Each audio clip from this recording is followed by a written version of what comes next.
empezar desde cero para que los que no estuvieron la sesión pasada puedan ver cómo es el ingreso. Igual ahorita en el video pues vi que se mostraba.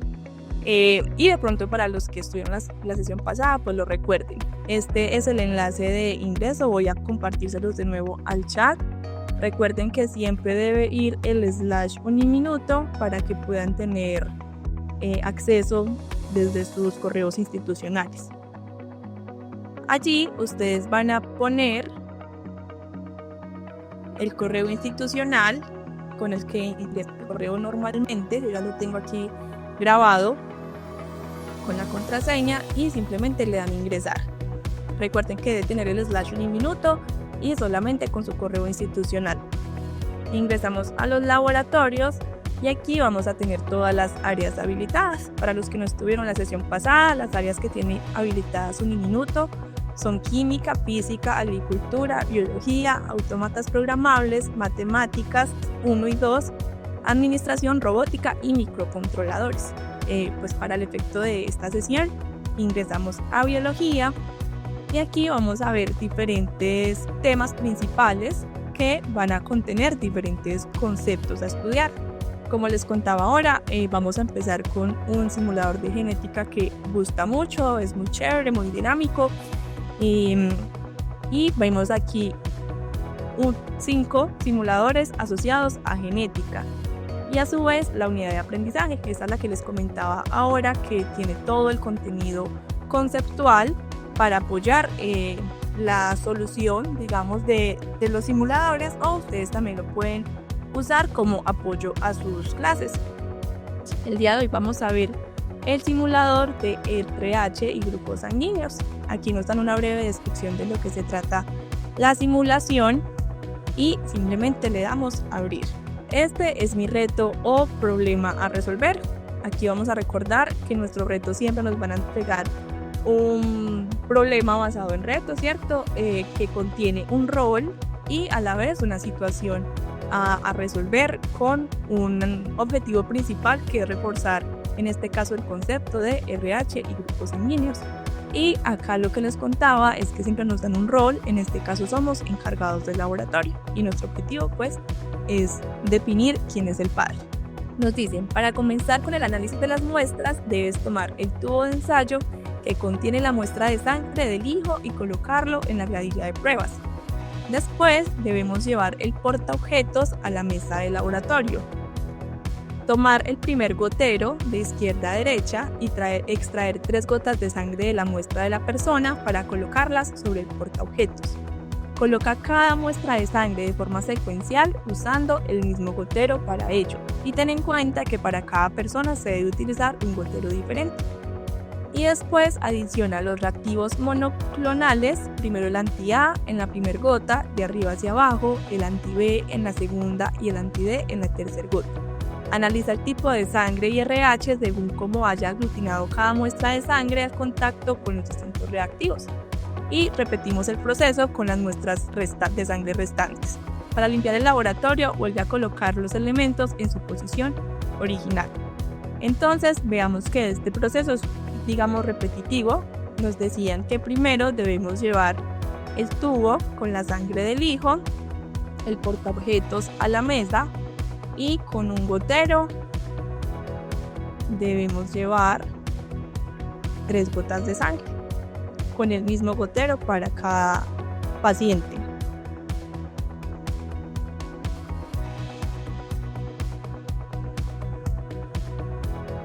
Y cuando ya tengamos las 3 muestras de sangre, lo que debemos hacer es agregar una gota de cada antígeno. La A en el primero, veamos que lo que veíamos la vez pasada, lo que hablábamos de las zonas activas, siempre nos muestran como hacia dónde llevar los objetos. Vemos que reacciona, el B no reacciona y el antígeno D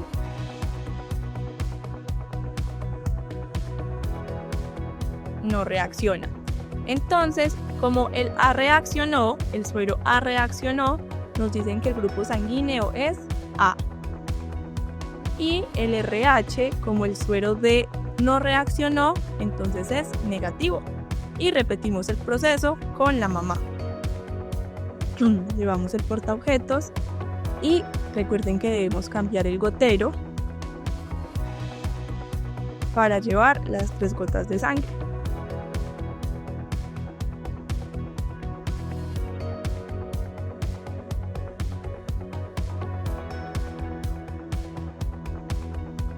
Y de igual manera vemos la reacción de cada antígeno. Reacciona el antígeno A. Ahí me equivoqué, entonces sabemos que el antígeno B no reaccionó y ponemos el antígeno D en la otra gota. Y reaccionó. Si reacciona es positivo o negativo.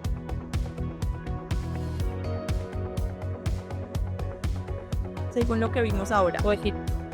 Positivo. Entonces A positivo. Y repetimos el proceso con el paciente 1, que sería el primer posible padre, ¿cierto? Ponemos el portaobjetos para poder poner las muestras.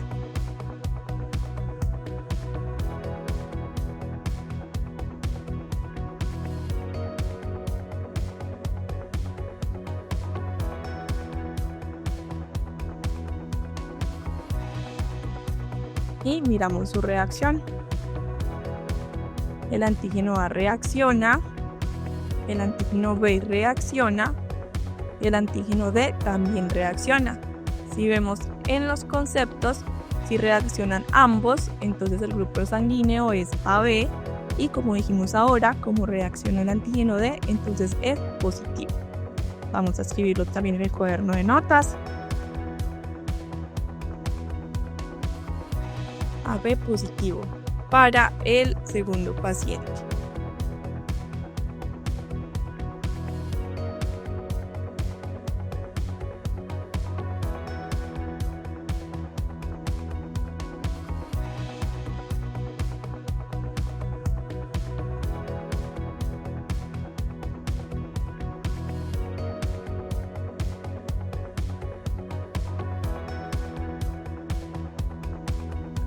Vamos a mirar la reacción. El antígeno A no reacciona, el antígeno B sí reacciona y el antígeno D no reacciona.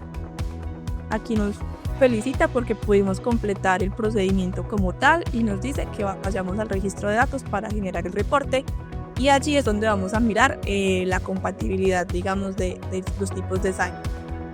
Y acá nos falta anotar que el paciente 2 sería B positivo o negativo. Negativo, exactamente. Y acá tenemos nuestra primera parte del laboratorio, pero nos dicen que vayamos al registro de datos. Bueno, el registro de datos está en este segundo botón que tenemos a la izquierda. Allí veamos que lo que nos piden es completar unos cuadros de Punnett y además poner el porcentaje o la probabilidad del porcentaje fenotípico, ¿cierto? Y esto para el paciente 1 y el paciente 2, y con esto vamos a determinar quién es el padre del hijo. Ese es como el fin del laboratorio, ¿cierto?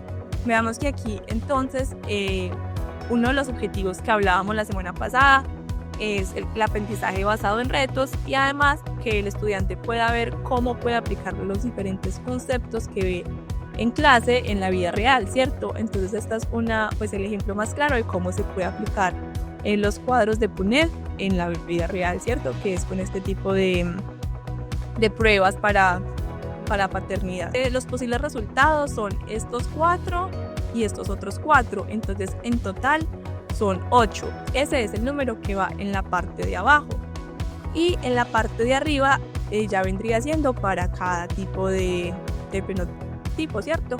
Por ejemplo, para A vamos a tener el AA claramente, estos dos, ahí van 2, y este tercero, y aparte este cuarto, por lo que decíamos ahora de que es el dominante. Entonces, en ese orden de ideas, tendríamos que para A la probabilidad de que el hijo sea A, ¿cierto? Sería 4, que fueron las que acabamos de contar, sobre las 8 posibles. Y esto es el 50%, ¿cierto? Porque lo multiplicamos por 100. Entonces, en este caso, la probabilidad de que el hijo con estos dos pacientes sea A es del 50%. Eso es lo que tenemos que hacer. Ahora, la probabilidad de que sea B. En este caso, no tenemos ninguna porque pues acá la única posibilidad es que sea A y en este lado derecho es que sea AB y en este otro cuadro tenemos esta posibilidad de que sea B porque el B 5%. exacto es el dominante, entonces sería el 25% porque en este caso sería 1 sobre 8, ¿cierto? Borramos acá 1 sobre 8 al 12,5% y esto por 100, ¿cierto? Y ahí nos da el 12,5%. Vamos a modificarlo. La probabilidad de que sea O, ¿cuál sería? Sería 0 porque no tenemos ese gen como dominante en este caso. Y en ninguno de los casos no podría ser que el paciente salga, digámoslo así, con un tipo de sangre O. Y AB entonces nos queda 1, 2 y 3 sobre 8, ¿cierto? Y eso nos da 75. 37,5. Esto por 100 nos da 37,5%. Listo, entonces debemos repetir el proceso con el paciente B, con el paciente 2, perdón. El paciente 2, miremos qué tipo de sangre era. Nos dice que es B negativo.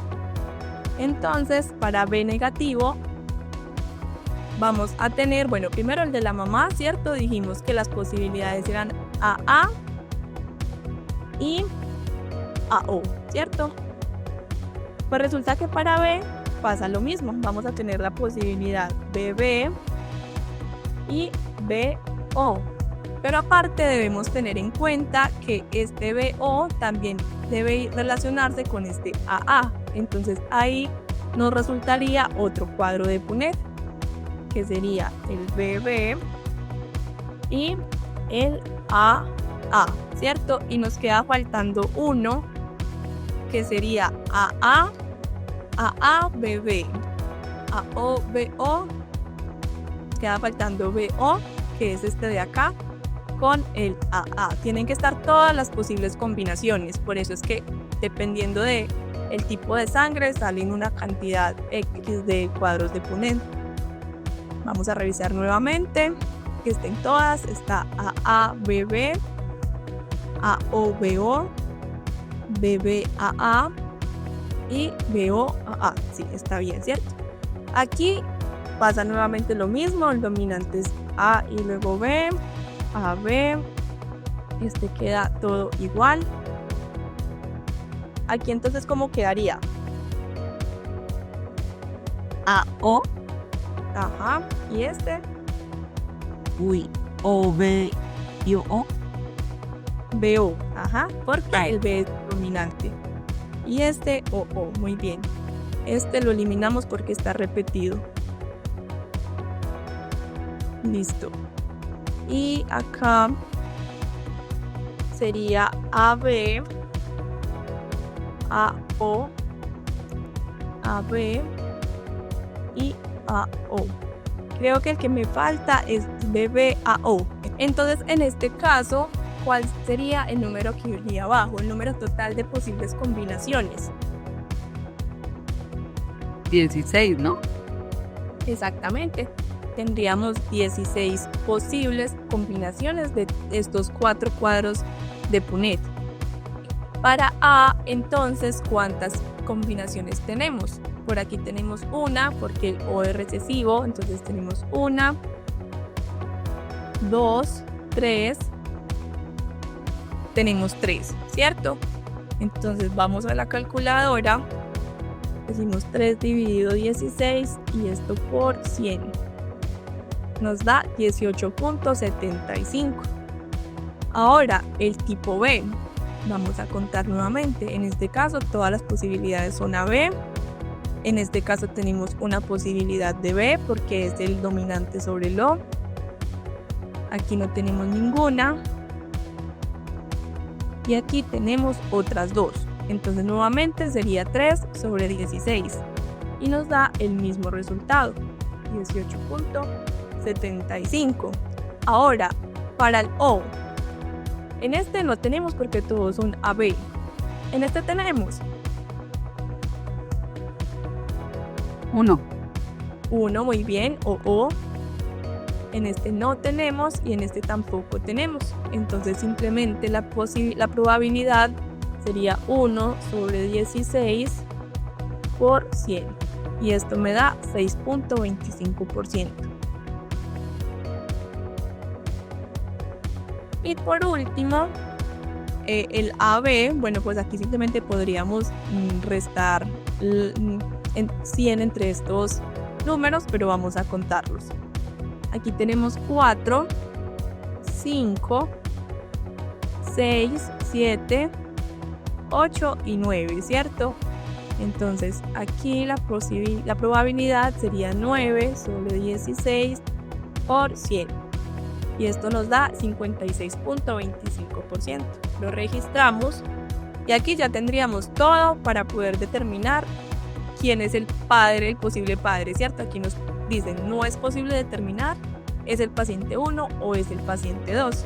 Recordemos que el hijo era A negativo, ¿cierto?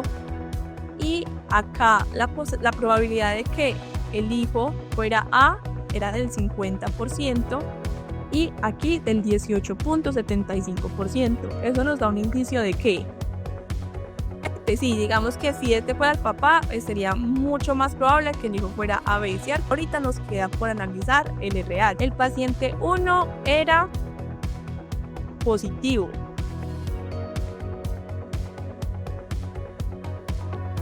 Y acá vean que nos da otra distribución de probabilidad para el RH, ¿cierto? Si es positivo y si los dos son positivos, aquí era uno positivo y la madre también positiva, es más probable que sea positivo, ¿cierto? Entonces, como dice la profe, es probable que ninguno sea el papá, teniendo en cuenta el RH y que este porcentaje pues tampoco está menor de lo que debería dar. Tan alto, ¿cierto? Entonces, debería dar más alto. No es posible determinar. Le damos verificar y nos dice que malas noticias. El juzgado contrató un segundo laboratorio para contrastar el análisis de paternidad y se han evidenciado incoherencias en los resultados, lo que ha alargado el proceso jurídico. Sí, sobre todo por el RH no es. Pero mira que leímos que no es posible determinar. Entonces ahí nos dijo que no, que habíamos determinado mal esta respuesta. Entonces en ese orden de ideas, como esta probabilidad es la más alta, sí sería el paciente 1.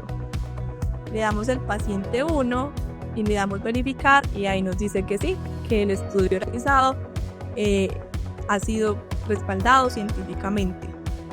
Y recordemos que habernos equivocado una vez nos aumenta el número de intentos.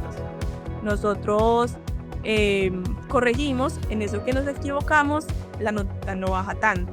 Y bueno, ahí ya habríamos terminado el laboratorio. En el registro de datos, antes de generar el reporte de laboratorio, debemos ir al cuaderno de notas y responder las preguntas complementarias. Pero es bueno que se lo estemos recordando a nuestros estudiantes porque ellos muchas veces obvian esa parte. Y antes de generar ese reporte siempre nos van a aparecer las preguntas conceptuales.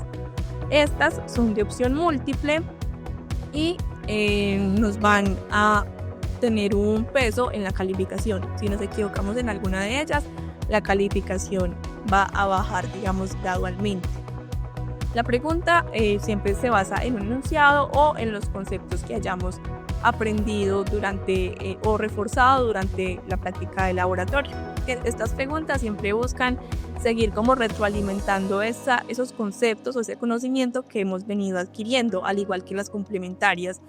Todo es como un conjunto de herramientas que, lo que decíamos al principio, buscan reforzar todos los conceptos que hemos visto en clase. La ULAPS tiene una particularidad y es que sus laboratorios son aleatorios. Esto quiere decir que la situación es la misma, el mismo reto, pero los estudiantes van a trabajar con diferentes, en este caso, por ejemplo, con diferentes fenotipos, por ejemplo, o en matemáticas es mucho más evidente porque nos entregan números, entonces esos números para todos los estudiantes van a ser diferentes.